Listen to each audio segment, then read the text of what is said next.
The Golden River, from King of the Golden River by John Ruskin. There was once a beautiful little valley where the sun was warm and the rains fell softly. Its apples were so red, its corn so yellow, its grapes so blue, that it was called the Treasure Valley. Not a river ran into it, but one great river flowed down the mountains on the other side. And because the setting sun always tinged its high cataract with gold after the rest of the world was dark, it was called the Golden River. The lovely valley belonged to 3 brothers. The youngest, little Gluck, was happy-hearted and kind, but he had a hard life with his brothers, for Hans and Schwartz were so cruel and so mean that they were known everywhere around as the Black Brothers. They were hard to their farm hands, hard to their customers, hard to the poor, and hardest of all to Gluck. At last, the Black Brothers became so bad that the spirit of the west wind took vengeance on them. He forbade any of the gentle winds, south and west, to bring rain to the valley. Then, since there were no rivers in it, it dried up, and instead of a treasure valley, it became a desert of dry, red sand. The Black Brothers could get nothing out of it, and they wandered out into the world on the other side of the mountain peaks, and little Gluck went with them. Hans and Schwartz went out every day, wasting their time in wickedness, but they left Gluck in the house to work, and they lived on the gold and silver they had saved in Treasure Valley, till at last it was all gone. The only precious thing left was Gluck's gold mug. This the Black Brothers decided to melt into spoons to sell, and in spite of Gluck's tears, they put it in the melting pot and went out, leaving him to watch it. Poor little Gluck sat at the window, trying not to cry for his dear golden mug, and as the sun began to go down, he saw the beautiful cataract of the Golden River turn red and yellow and then pure gold. "Oh dear," he said to himself, "how fine it would be if the river were really golden. I needn't be poor then." "It wouldn't be fine at all," said a thin, metallic little voice in his ear. "Mercy, what's that?" said Gluck, looking all about, but nobody was there. Suddenly, the sharp little voice came again. "Pour me out," it said. "I am too hot." It seemed to come right from the oven, and as Gluck stood, staring in fright, it came again. "Pour me out, I'm too hot." Gluck was very much frightened, but he went and looked in the melting pot. When he touched it, the little voice said, "Pour me out, I say." And Gluck took the handle and began to pour the gold out. First came out a tiny pair of yellow legs, then a pair of yellow coat tails, then a strange little yellow body, and last a wee yellow face with long curls of gold hair. And the whole put itself together as it fell and stood up on the floor. The strangest little yellow dwarf, about a foot high. "Dear me," said Gluck. But the little yellow man said, "Gluck, do you know who I am? I am the King of the Golden River." Gluck did not know what to say, so he said nothing. And indeed, the little man gave him no chance. He said, "Gluck, I have been watching you, and what I have seen of you I like. Listen, and I will tell you something for your good. Whoever shall climb to the top of the mountain from which the Golden River falls, and shall cast into its waters 3 drops of holy water, for him and him only shall its waters turn to gold. But no one can succeed except at the first trial, and anyone who casts unholy water in the river will be turned into a black stone." And then, before Gluck could draw his breath, the king walked straight into the hottest flame of the fire and vanished up the chimney. When Gluck's brothers came home, they beat him black and blue because the mug was gone. But when he told them about the King of the Golden River, they quarreled all night as to which should go to get the gold. At last, Hans, who was the stronger, got the better of Schwartz and started off. The priest would not give such a bad man any holy water, so he stole a bottle full. Then he took a basket of bread and wine and began to climb the mountain. He climbed fast and soon came to the end of the first hill. But there he found a great glacier, a hill of ice, which he had never seen before. It was horrible to cross. The ice was slippery, great gulfs yawned before him, and noises like groans and shrieks came from under his feet. He lost his basket of bread and wine and was quite faint with fear and exhaustion when his feet touched firm ground again. Next he came to a hill of hot red rock, without a bit of grass to ease the feet, or a particle of shade. After an hour's climb, he was so thirsty that he felt that he must drink. He looked at the flask of water. 3 drops are enough, he thought. I will just cool my lips. He was lifting the flask to his lips when he saw something beside him in the path. It was a small dog, and it seemed to be dying of thirst.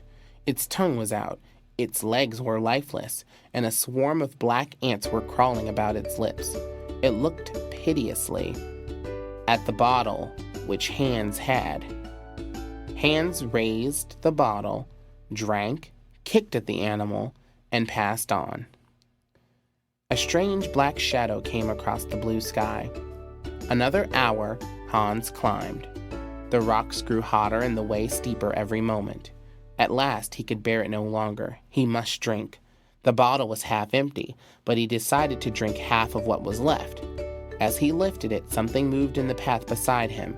It was a child, lying nearly dead of thirst on the rock, its eyes closed, its lips burning, its breath coming in gasps. Hans looked at it, drank, and passed on. A dark cloud came over the sun, and long shadows crept up the mountainside.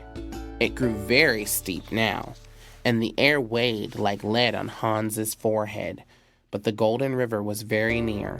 Hans stopped a moment to breathe, then started to climb the last height. As he clambered on, he saw an old man lying in the path. His eyes were sunken and his face deadly pale. "Water," he said, "water." "I have none for you," said Hans. "You have had your share of life." He strode over the old man's body and climbed on. A flash of blue lightning dazzled him for an instant, and then the heavens were dark. At last Hans stood on the brink of the cataract of the Golden River. The sound of its roaring filled the air.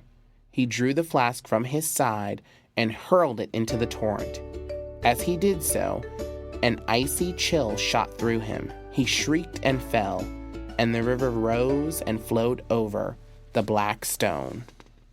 When Hans did not come back, Gluck grieved, but Schwartz was glad. He decided to go and get the gold for himself. He thought it might not do to steal the holy water, as Hans had done, so he took the money little Gluck had earned and bought holy water of a bad priest. Then he took a basket of bread and wine and started off. He came to the great hill of ice, and was as surprised as Hans had been, and found it as hard to cross.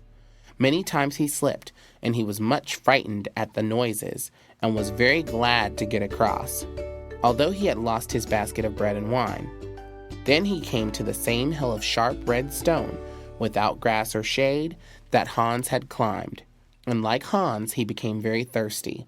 Like Hans too, he decided to drink a little of the water. As he raised it to his lips, he suddenly saw the same fair child that Hans had seen. "Water," said the child, "water, I am dying." "I have not enough for myself," said Schwartz, and passed on. A low bank of black cloud rose out of the west. When he had climbed for another hour, the thirst overcame him again, and again he lifted the flask to his lips. As he did so, he saw an old man who begged for water. "I have not enough for myself," said Schwartz, and passed on. A mist of the color of blood came over the river. Then Schwartz climbed for another hour, and once more he had to drink. This time, as he lifted the flask, he thought he saw his brother Hans before him. The figure stretched its arms to him and cried out for water. "Ha ha!" laughed Schwartz. "Do you suppose I brought the water up here for you?" And he strode over the figure. But when he had gone a few yards farther, he looked back, and the figure was not there. Then he stood at the brink of the Golden River, and its waves were black, and the roaring of the waters filled all the air. He cast the flask into the stream, and as he did so, the lightning glared in his eyes, the earth gave way beneath him, and the river flowed over the two black stones. When Gluck found himself alone, he at last decided to try his luck with the king of the Golden River. The priest gave him some holy water as soon as he asked for it, and with this and a basket of bread, he started off.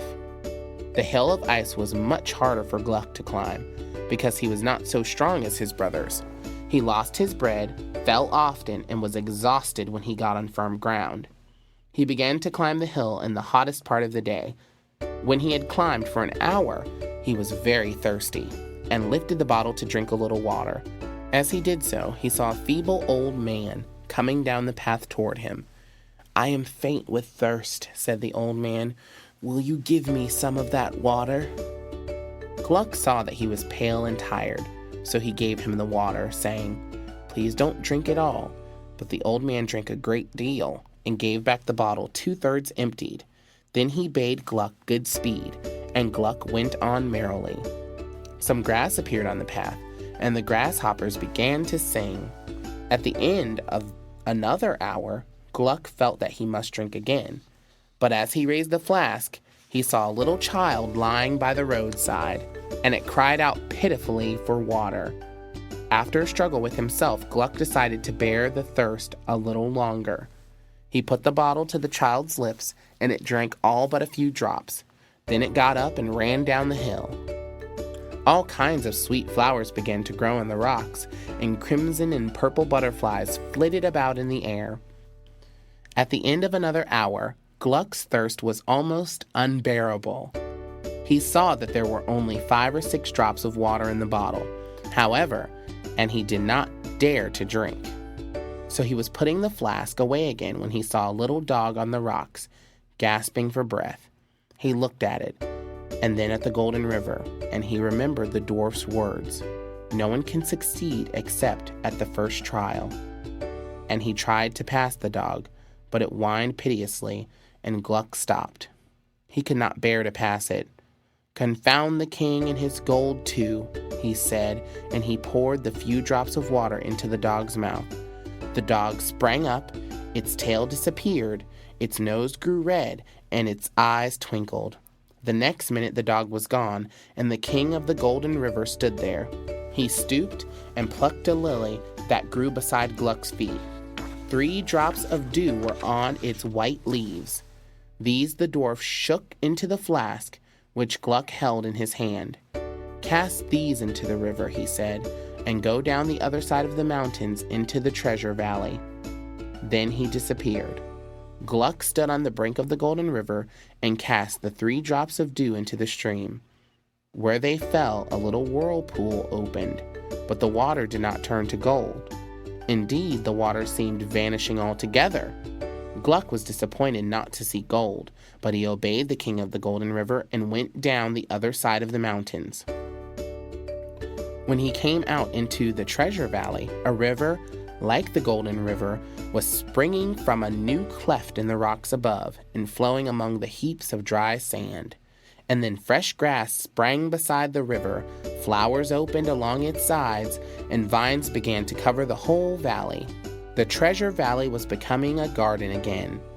Gluck lived in the valley, and his grapes were blue, and his apples were red, and his corn was yellow, and the poor were never driven from his door. For him, as the king had promised, the river was really a river of gold. The end.